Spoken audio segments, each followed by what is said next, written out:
Purim Sameach. I am Rabbi Abby Shorofsky, JCRC's Director of Intergroup Relations and Rabbi in Residence. It is an honor to be welcoming everyone to today's webinar, Women's Empowerment in Israeli Society, and to introduce our speakers, two women who have shattered glass ceilings and attained leadership roles in Israeli society. It is not a coincidence that this discussion is taking place on Purim, a holiday that celebrates the strength and bravery of a woman. Esther, the Jewish woman who became Queen of Persia and spoke out to save the Jewish people, was not always sure of her role and if she would be able to save her people.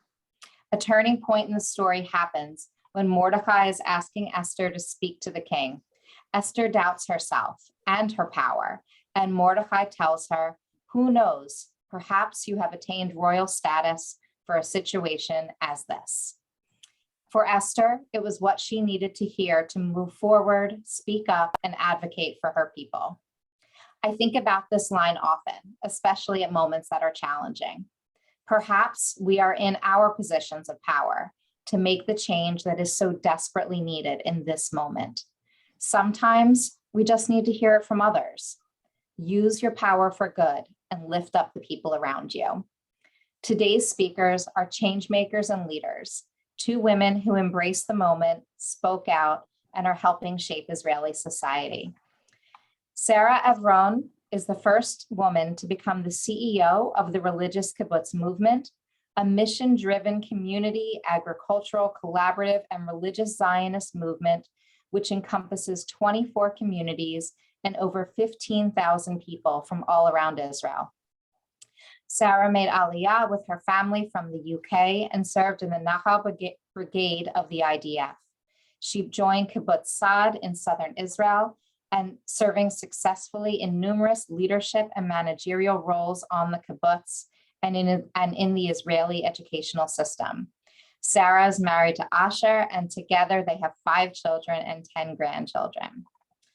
Oshra Yosef Friedman is the Deputy Director General of the Authority for the Advancement of the Status of Women, working to promote and advance gender equality within the Israeli workforce.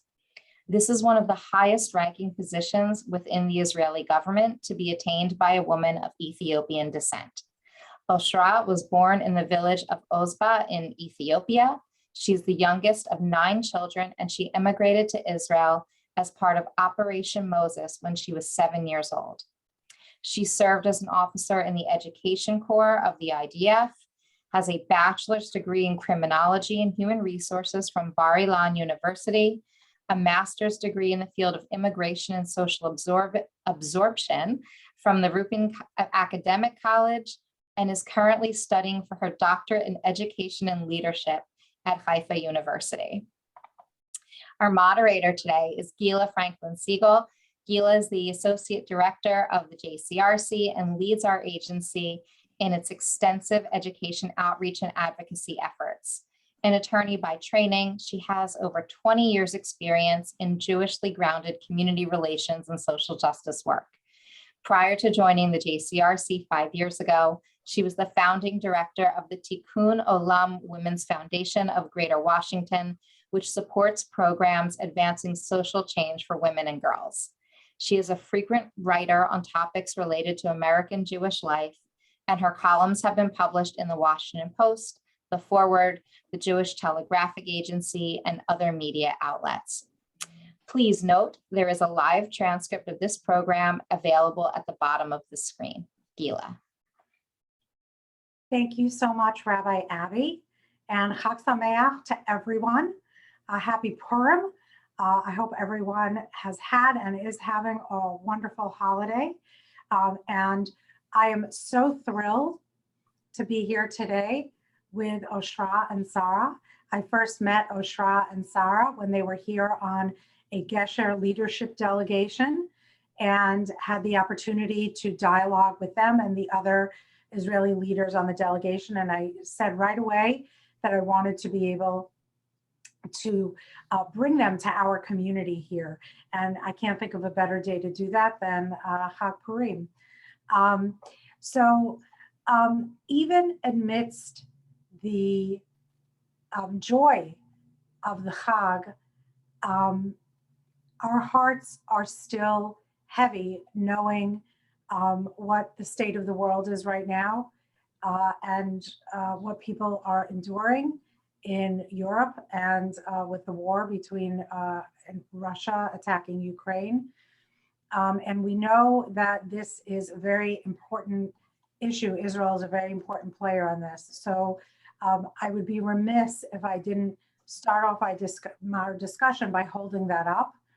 And the first thing I want to ask you both as women leaders, the expected aliyah to Israel is a very high number. And we know that they will at first at least be mostly women and children because men of fighting age are not even permitted at this point to leave Ukraine. With the extent of this refugee crisis, can you talk a little bit about not only how Israel in general is anticipating and planning for absorbing these refugees, but in particular about the impact on women and what, because most of these refugees, again, are women and children. So why don't I start off with Sarah and then Oshra? Thank you, Guila, and thank you, Rabbi Abby. It's wonderful to be here today, and happy Purim Sameach to everybody. It's really hard to think of both things at the same time. There's a war going on in the world, and we feel it every day. This morning, as I was preparing for reading Megillah, we have a Megillah reading for women on Sad.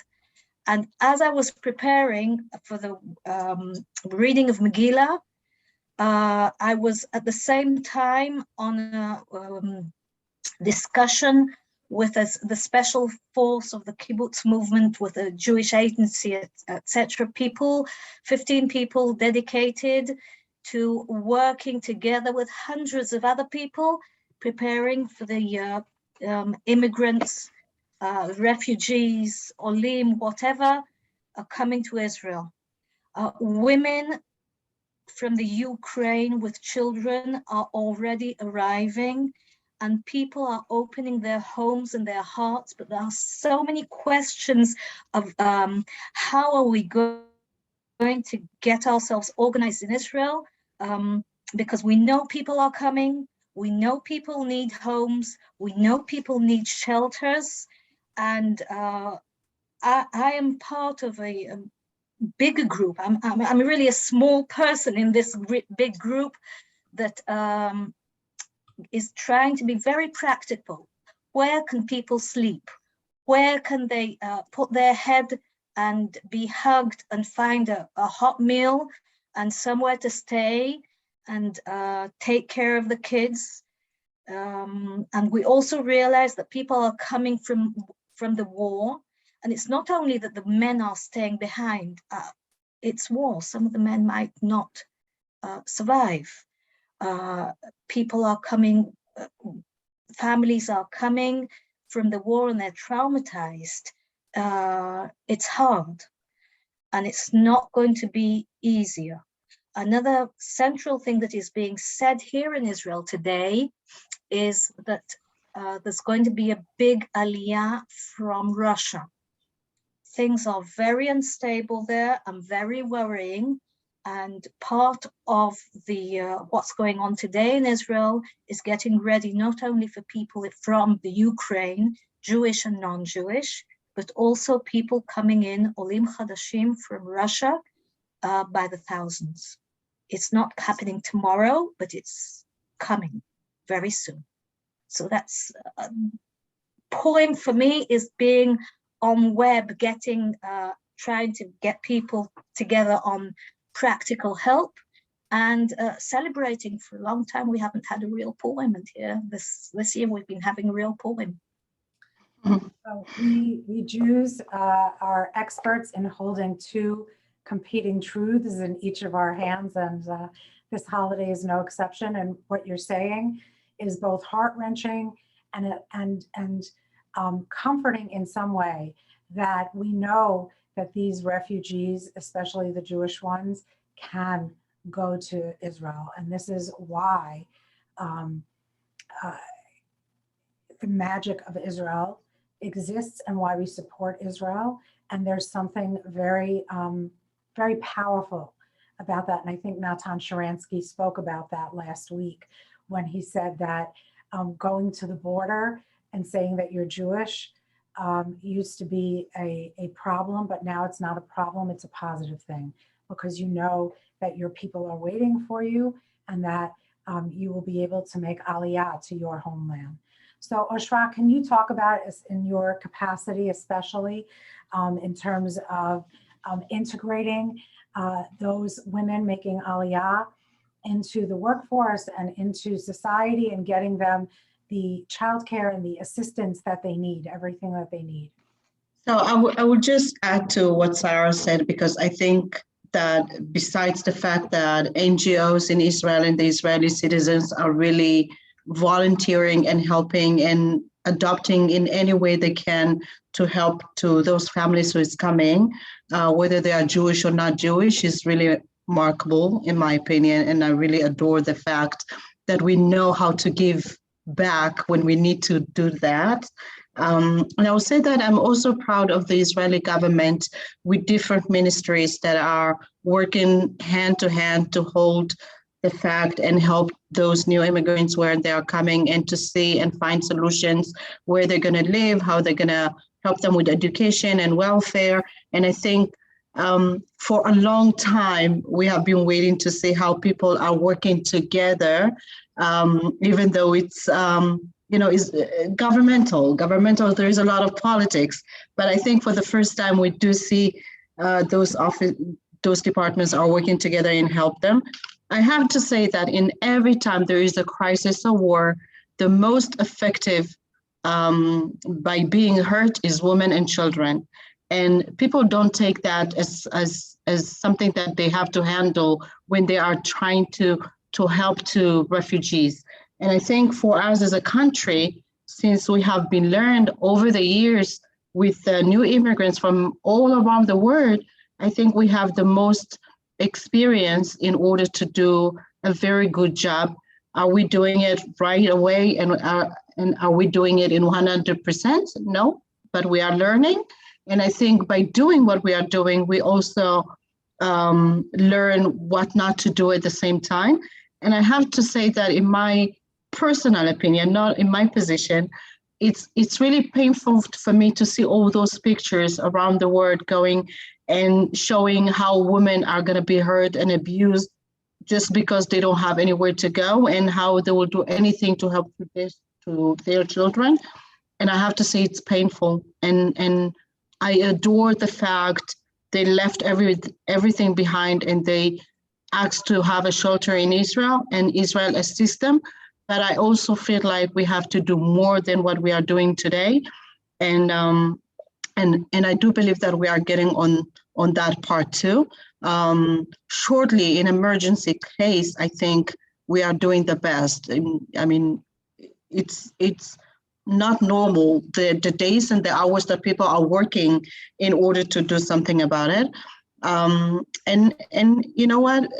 Maybe it happened right now, and maybe this webinar is happening in Purim, that we can also say that no matter where you are, when you are Jewish and you see your home, you see Israel, and when you see Israel and you see what we are doing right now, you're actually giving the approval that we should exist and help and raise our home so people can come and stay with us. And I think maybe that part is also got to do with Purim. I'm not really a rabbi woman, but still believe that this is something happy to say.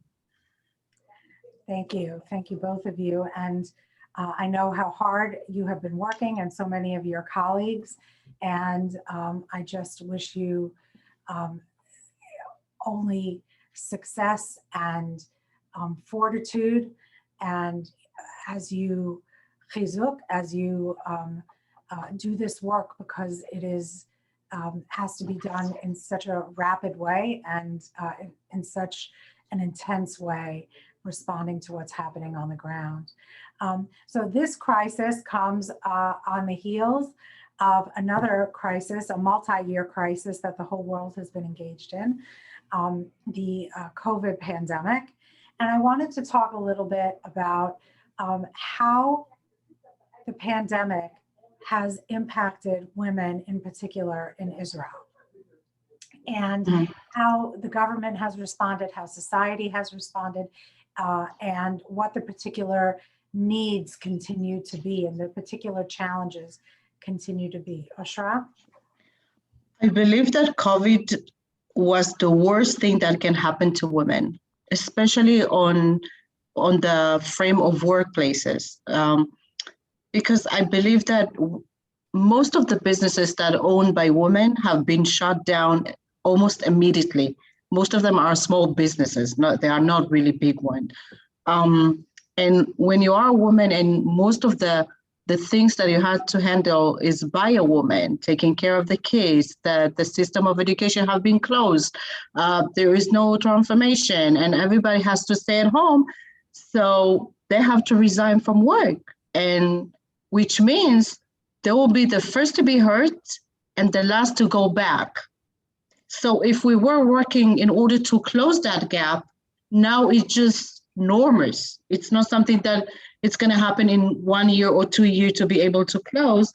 And the government have been working in organizing different programs, different trainers in order to bring them back to the force of work. But still, I do believe that since COVID is not done yet, I don't think that the gap is going to be closed, and we're going to see the results maybe in 10 years from now, what happened according to COVID. And the second thing is that I think we learned that the way the Israeli education system is working maybe is not the right way. Maybe the day of vacations can change. Maybe the way you teach children is changing, because when you were supposed to stay at home and teach 5-6 kids by Zoom or any other media that you can think of, but most of the children from the minority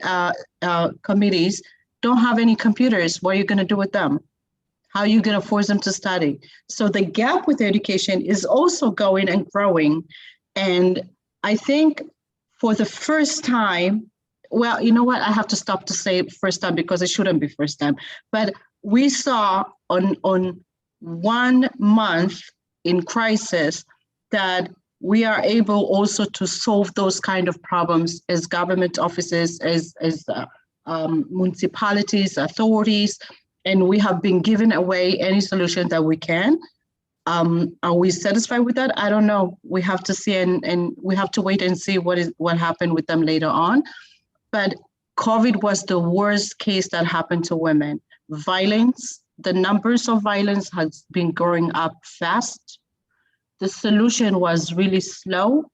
When you are living in a violence house and you don't have anywhere to escape to, which means the violence is affecting the family, the economic, the situation, in any case that you can think of.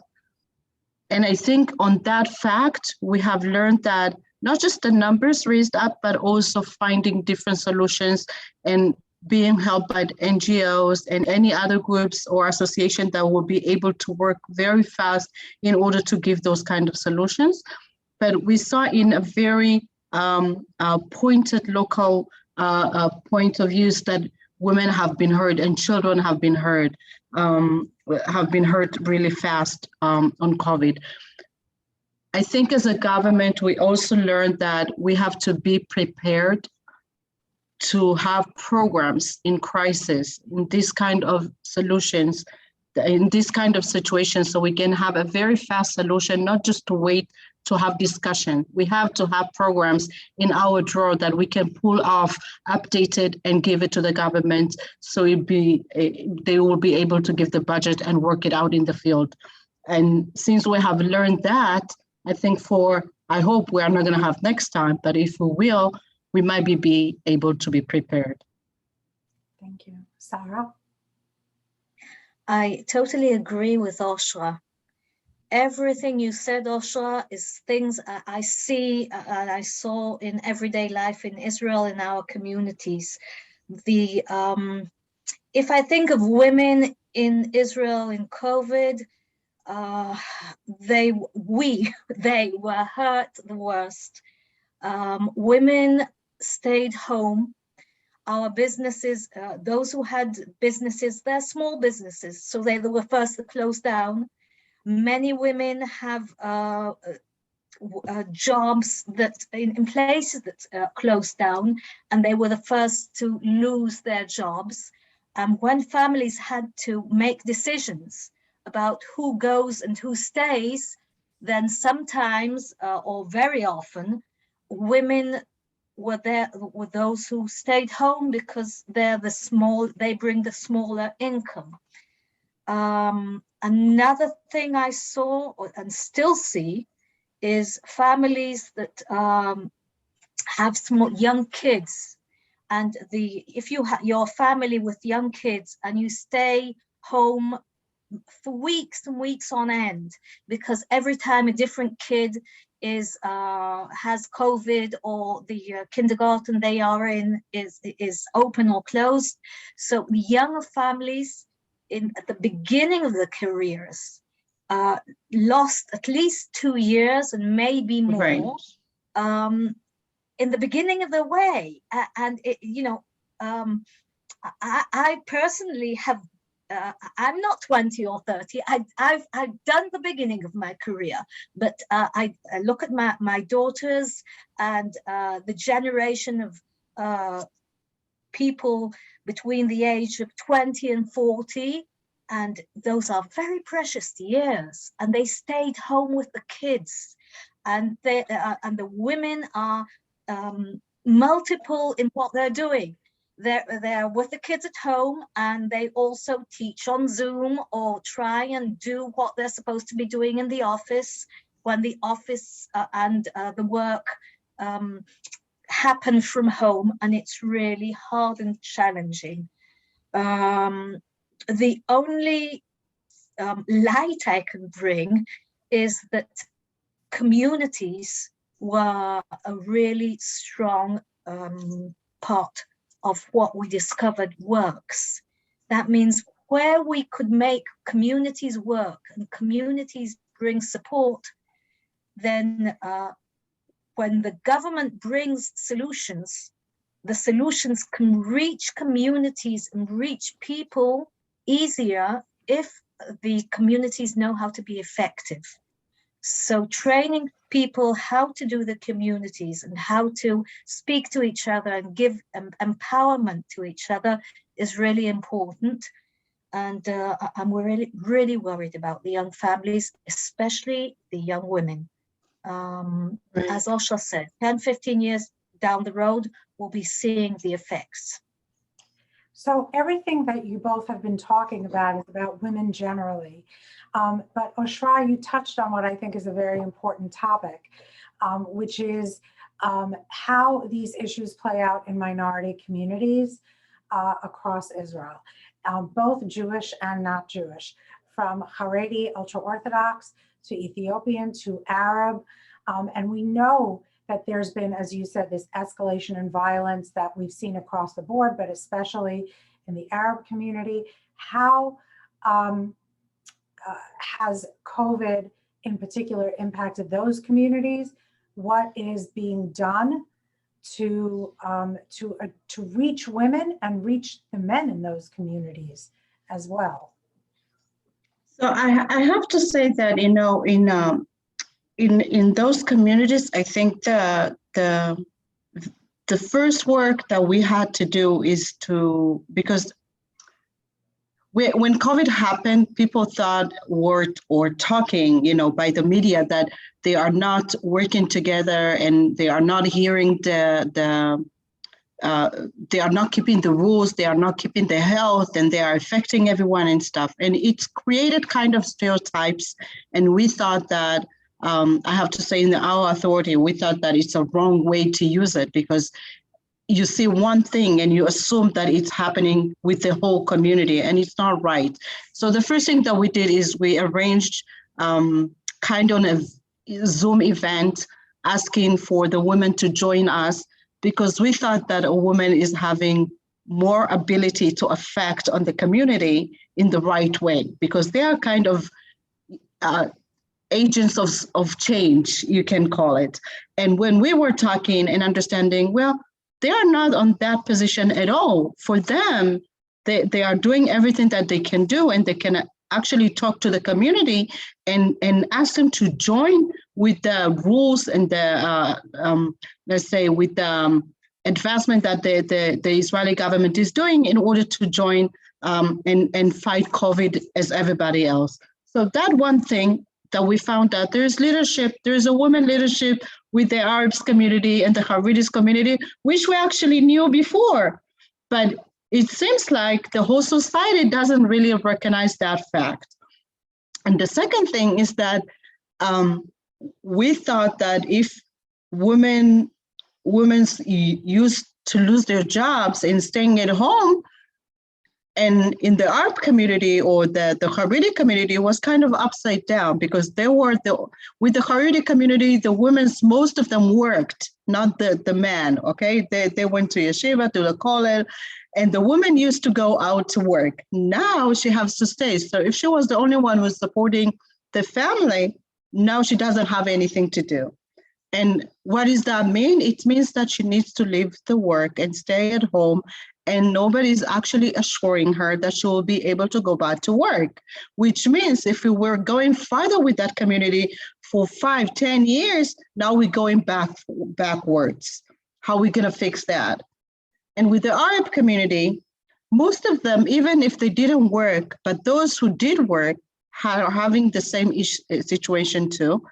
But the most, I think, if I can say that the one really high equal reason that they raised up into us is saying that education, learning from far away with Zoom or any other media that you can imagine might be working. But if you are living in our municipality and the base of the internet, or they don't have internet at all, how the children is going to study, where they're going to go.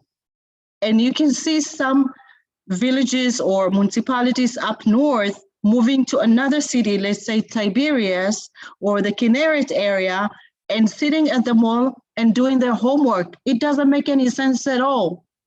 And I think this whole thing is actually raised not just whether COVID actually affected or not, but issues that we needed to deal with it ages ago, and we have been living it as it is, or maybe starting and not finishing, but this actually raised up everything all over again.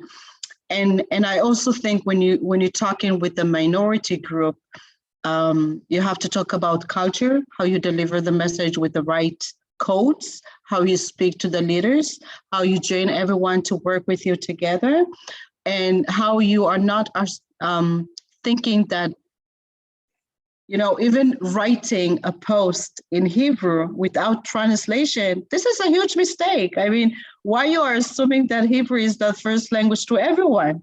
Okay, so maybe the Israeli government is actually posting in 3 languages, which is fine, but in every part or any other groups that want to help and they are not doing that, they actually don't have any way to communicate with each other, especially not with the elders. So I think the one thing that I know have been done with the Ministry of Health and Ministry of Education and even our office, Ministry of Equality, have been trying to work together and join hands in order to give support with those minority groups in any aspect in order to deal with the COVID, whether helping with the elders, if they need any support, if they have questions and they need explanations or even being supportive. Maybe you have to open, kind of stands when they can come and take the test to see if they are ill or not, and any other help that they need in every city, every quarter that you can think of, they did it, which I think is like more really appreciated so far. And the other part is, since we are talking the gap of working women, how are you going to solve that in that minority group? Because they are not equal anyway. If they are not equal, how are you going to figure it in the next, not 10 years, in the next 2 or 3 years? So they will have the gap of 10 years that we were talking about. And I think on that part, the government have been given a lot of money, a lot of regulations, which were great. But I think that at the end of the day, we'll see the results just in a few years when we'll really go down to the field and check it out and see how many women have been working since then, what kind of a month they are getting. Are the salaries going to be the same as the Jewish women or even 30% less than a Jewish woman? Is that going to happen too? Because this is the case today. And with the violence also have been kind of a crisis that was huge, because I don't think that I ever heard so many cases like according to COVID-19. I think that was numerous cases that was scaring every one of us. But I also very optimistic because the community is involved. They want to work together with the government and avoid that kind of a situations. But at the end of it, I think, it's a joint work that we have to see the results. And, I'm optimistic. I think everyone is doing everything that they can do.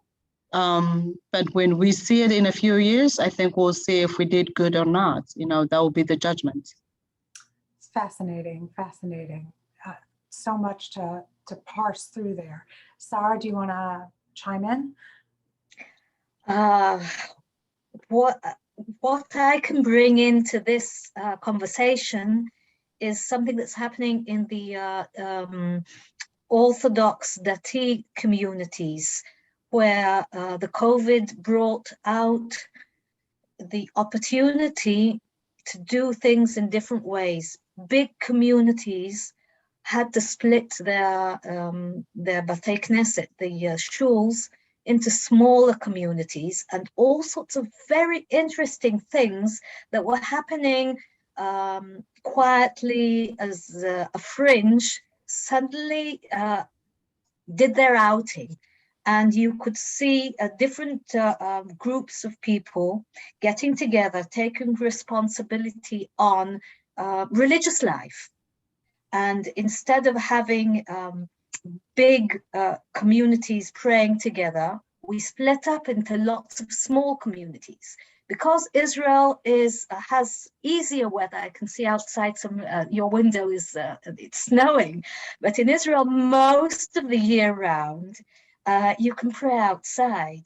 So you have people praying outside, and suddenly things like the mechitza or what women do in shuls have been changing. And now there's a big challenge of getting the communities back together.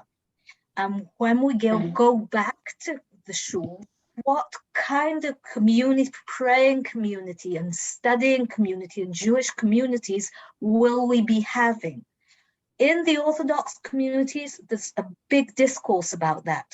What are the interesting things, the open heart things that happened outside that are that can go back when we go back to the main shuls, can go back with us, and what won't enter and why are the people who won't come back at all. There's a great challenge of bringing the communities together back to the shuls, because people feel that maybe they don't want to be part of what they were before. Very interesting things are happening, very challenging, and full of opportunities. And I think also because we went outside, other people went outside too. And we mixed with them, we saw and they saw us. So COVID also had interesting things happening, and interesting happening for women and young girls. I'm sorry, go ahead. No, I'm optimistic here. So that is a perfect segue into a question that someone asked on the Q&A chat, which is about the women of the wall, about religious pluralism, about Wow. society, and in particular, the women of the wall, because that's so important to diaspora Jewry.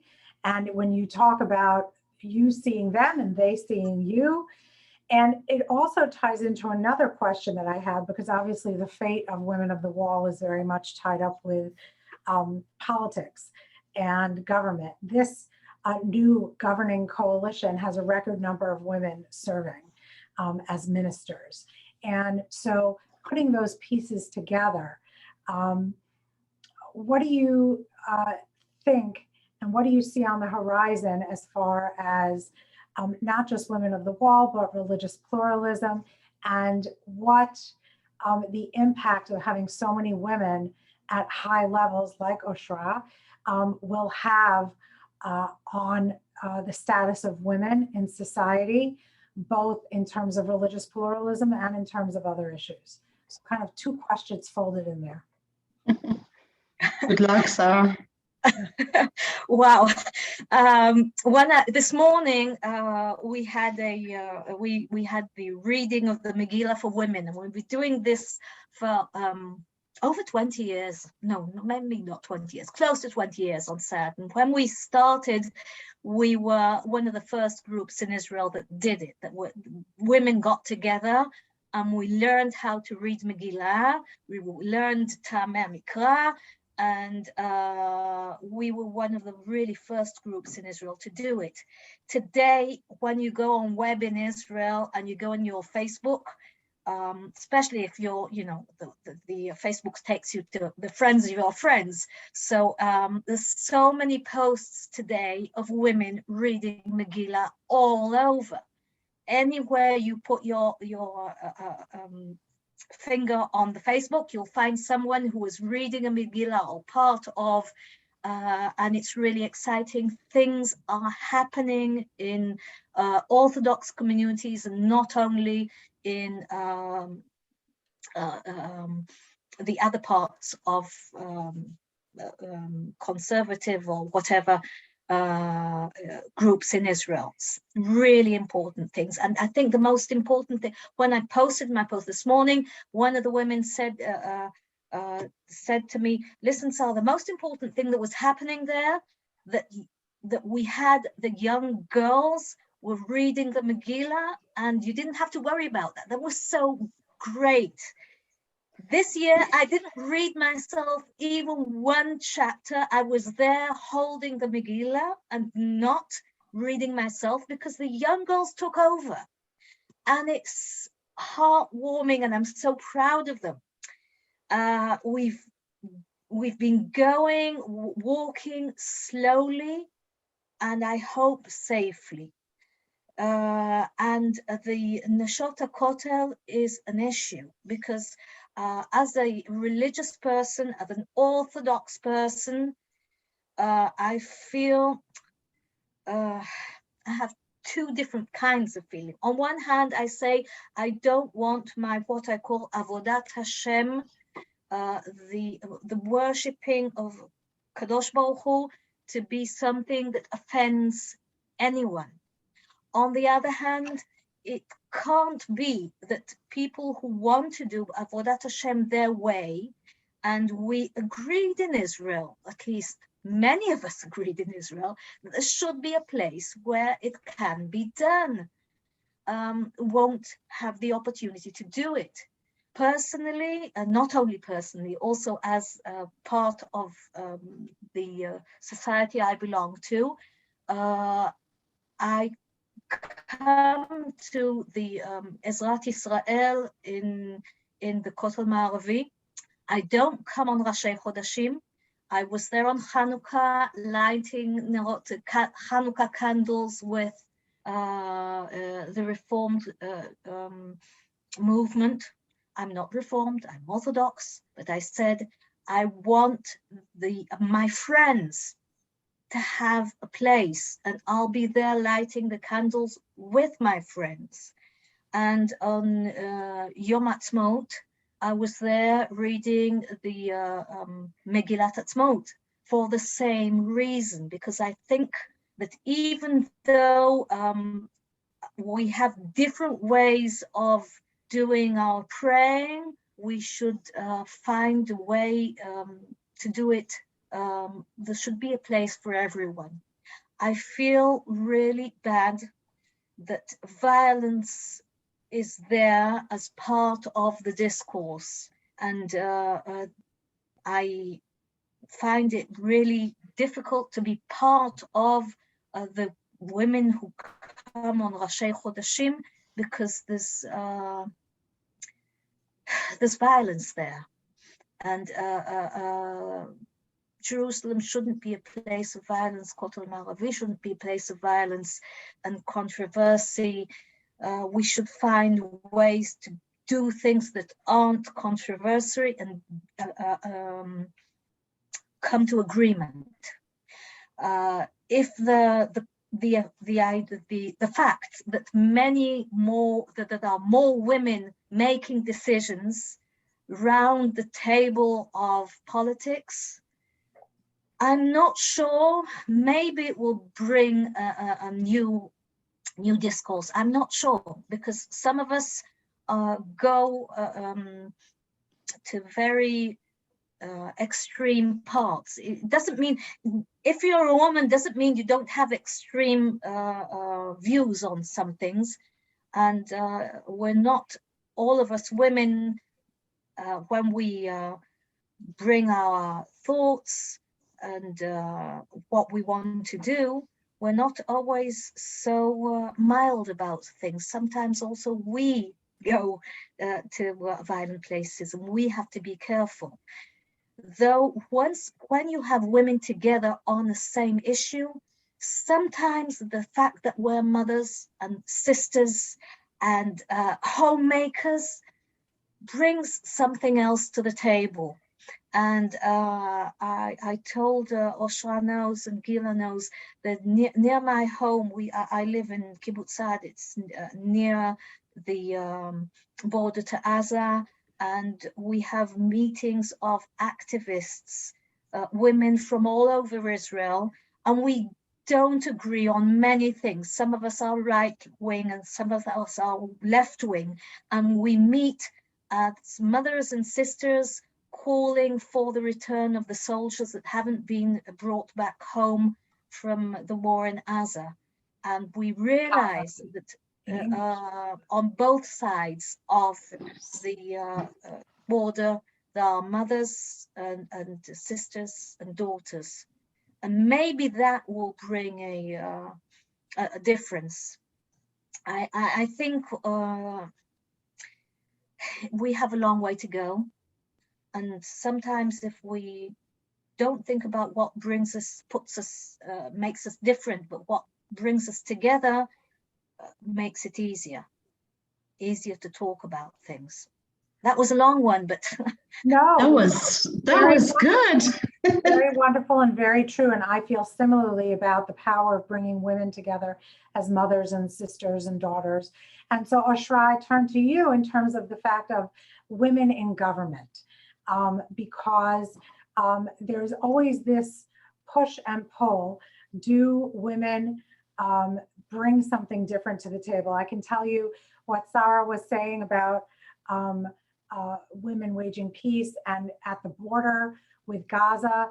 The JCRC here in Washington, D.C. has worked for several years now with the parents of Hadar Golden, who is one of the soldiers whose remains have not been returned. And I think that it's something that, yes, it absolutely does bring people together. The question is, will all of these women in government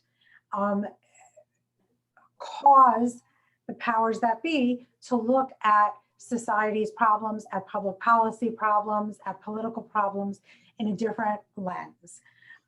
Does that have any impact at all? So I will answer on that part without going into the political side, if that's okay. So Sarah, thank you for what you said, because I think as a woman, we have a really huge part in this kind of situations when we are taking part, whether going with negotiation or trying to settle down things and make sure that things can work together, because we kind of bring something that doesn't exist in man. Sorry for the guys who are here. It's not something personal, it's just a fact, I'm sorry. But I think when you take a look in our government and you see how many ministers and Chavot Knesset are at the parliament, you can see that there is more than what we used to have. And I think the fact that the Ministry of Merav Michaeli created the Ministerial Committee of Gender Equality, it's already said something about the fact that the Israeli recognize the fact that they need to work with everyone that they can in order to make sure that the status of women in Israel will be able to change. If we are having 50%, 51% of women, there is no reason that 51% or 50% of them are not going to sit around the table where the huge decisions are making, where the policy have been decided. But also in order to do that, you have to make sure to get involved. And getting involved, it means whether the man and the woman. For men, to make sure that when you are sitting there, you take around the room and see who are not in the room. Check out who are not in the room and why not, why their voice are not heard. Don't talk about women if you don't have a woman in your room, in your issue, about whatever you are handling. And I will say the same thing about women too. But as we know, I think we are unique on the way we behave. We make sure that our voice will be heard, but not yelling, just talking and speaking and not pushing, because we are kind of polite. I know that it feels like I'm using my sarcasm or making fun of it, but it's a fact, okay? Because when you are sitting around the table and you are most of the time the only woman in the room, and you're trying to find the right time to speak or trying to speak, sometimes your voice is not going to be heard. But once you raise your voice, it seems like you are very aggressive. But if it was a man, nobody will say that to him, right? And I think that we have to work hard, not now. We have to work really, really hard, educated children when they are young, when they are in the age of 3 to 6, because when you teach them there, the fact that they have equal opportunity, there is no stereotypes. You have not been sent to play just with the dolls because you are a woman, a girl, you can become a doctor, not a nurse, etc., etc.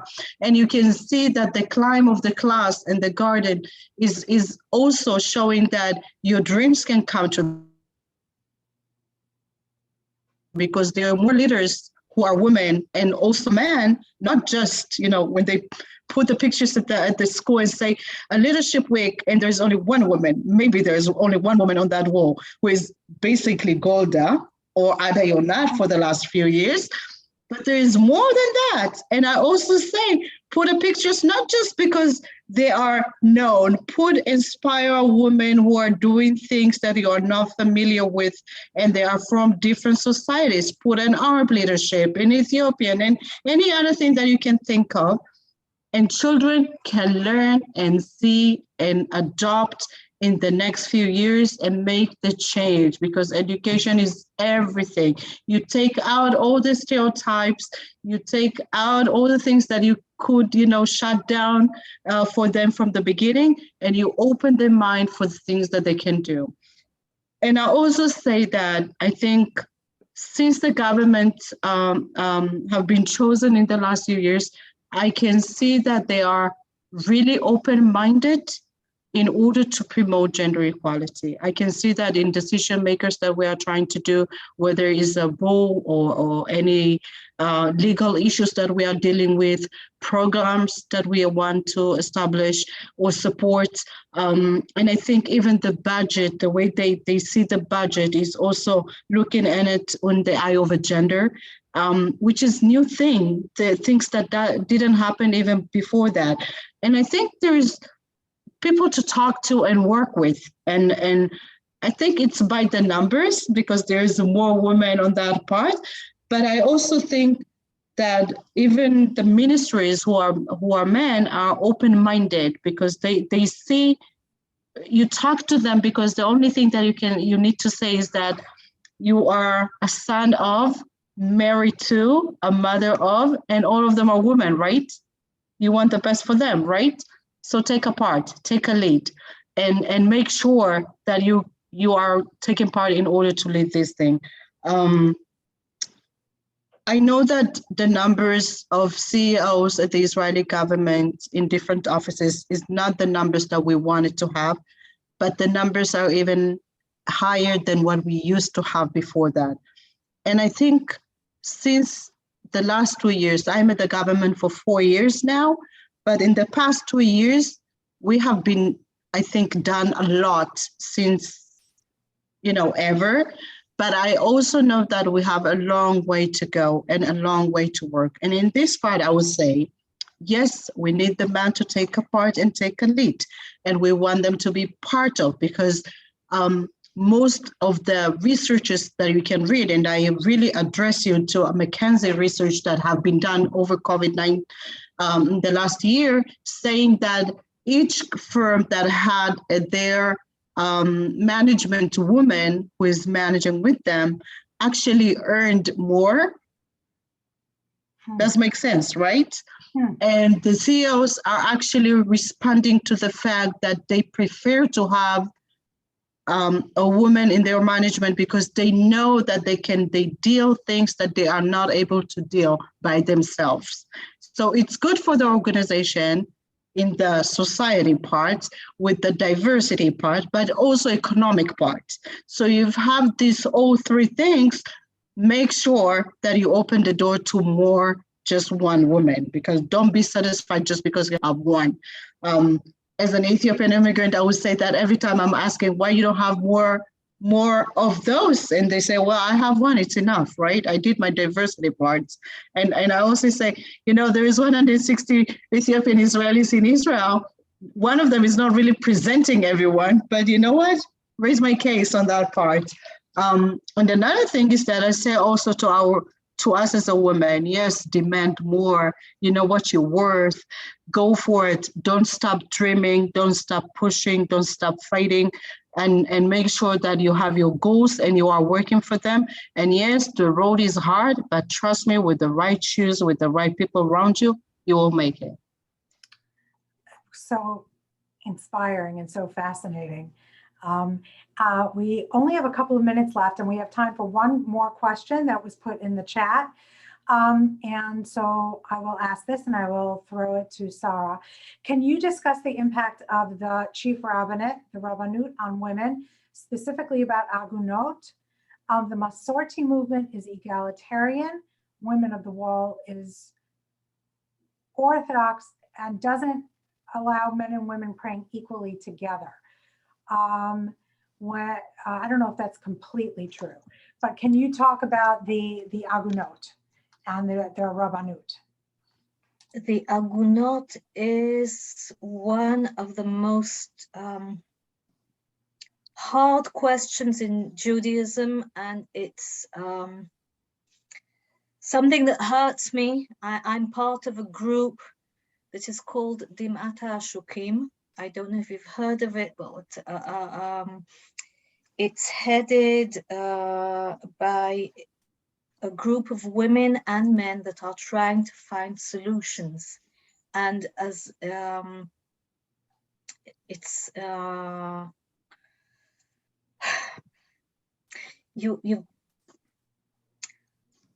I'm trying to think how to say this in a short way because it's both agunot and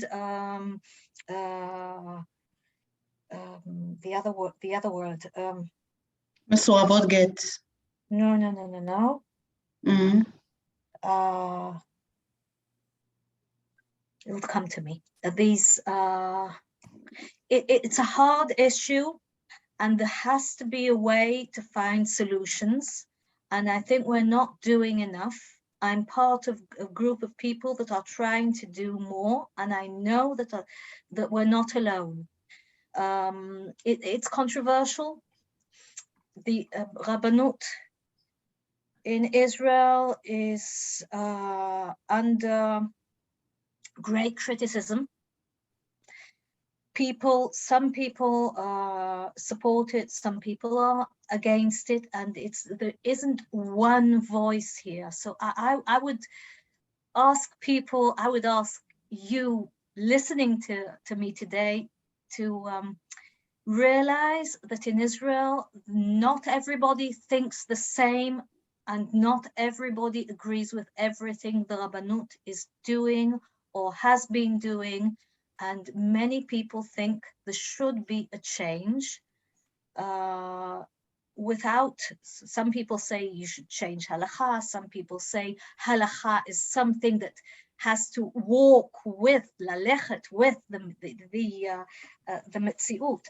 That's the deep meaning of it, that it doesn't have to stay the same. It has to walk. It has to, on one hand, be connected to the past and to our base, to our roots, but on the other hand, because we don't want to lose our roots, but on the other hand, we have to see the people that are here now today that need solutions, and we must not rest. If we're speaking on the day of reading Megillah, there must be רווח והצלה יעמוד ליהודים and ליהודיות. And Esther Hamalka was someone who led and wrote the books. She rewrote the book. And there must be a way, many ways, different ways to find solutions. I was actually happy this week with all the new nominees that the Minister of Religion had, because there's a whole group of tens of new nominees for what we call Moetzot Datiyot. Mm-hmm. And in the Moetzot Datiyot, suddenly this 40% of the women there, Oshra, you must have heard of this. Yeah. The religious consulates. Religious consulates, and suddenly instead of having only men, the minister said, I want women. And the most important thing that happened was that women said, we will come, because there was a whole big campaign calling women. Kolech, if you've heard of them, and many other women were saying, please come, please agree to be a nominee. And young women are coming. And I think the more young women stand up and say, yes, I'll come, I'll do the job, I'll be there and take responsibility, that makes me optimistic, because the more women will be there, the rabbis will be there with us. They'll come sooner or later. We just have to keep on saying and not give up hope. Well, I agree. And that's why I said before that the ministries are really, really joined to really promote gender equality, and Minister of Religious is phenomenal, I'll have to say, because that is a courage, because we know how sensitive the issue is. And I think on that part, you said really done, because the numbers are rising up and the community is actually taking part, which is huge. I have to say about the Agunot, and I agree with Sarah, that is a very painful situation. It actually turns my heart, really, because I'm familiar with that part with my friends. And on the head of a government representative, I have to say that we have a discussion next week at the Knesset about that part. For me, that will be the first time that I'm taking part of that kind of discussion. So that will be, in one hand, interesting to see what have been done so far and what they're going to do in order to give them a solution. On the other hand, that would be also a part of saying that what we can do as authority in order to help them to find a solution. The last report that they promote, I think it was established last week, the numbers are really high, and years after years, they have been staying and waiting for a solution. And it's really, there is no word that can describe how they feel and what kind of situation they are living in. And I mean, besides that, I have to say it's a painful situation. It's really heartbreaking. We hope that as more women become involved in working towards a solution, more weeks like last week, then we can only get to a better place. Unfortunately, I can talk to you for another hour, but our time together is coming to an end. I want to thank you both so much for sharing of yourselves, for sharing your best thinking and your experiences with everyone who's on the call today. For those of you who have people who weren't able to make it, the recording of this will be posted on the JCRC YouTube channel. We should have that up within the next 24 hours or so. So please tell people that they can still watch it. I want to thank Oshra and Sarah from the bottom of my heart. I hope I have the chance to be with you again in the same room, whether it's in Israel or here.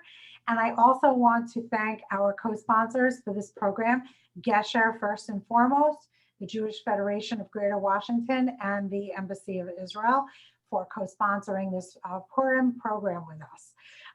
And with that, I wish everyone a continued Chag Sameach and to enjoy the rest of your day. Thank you.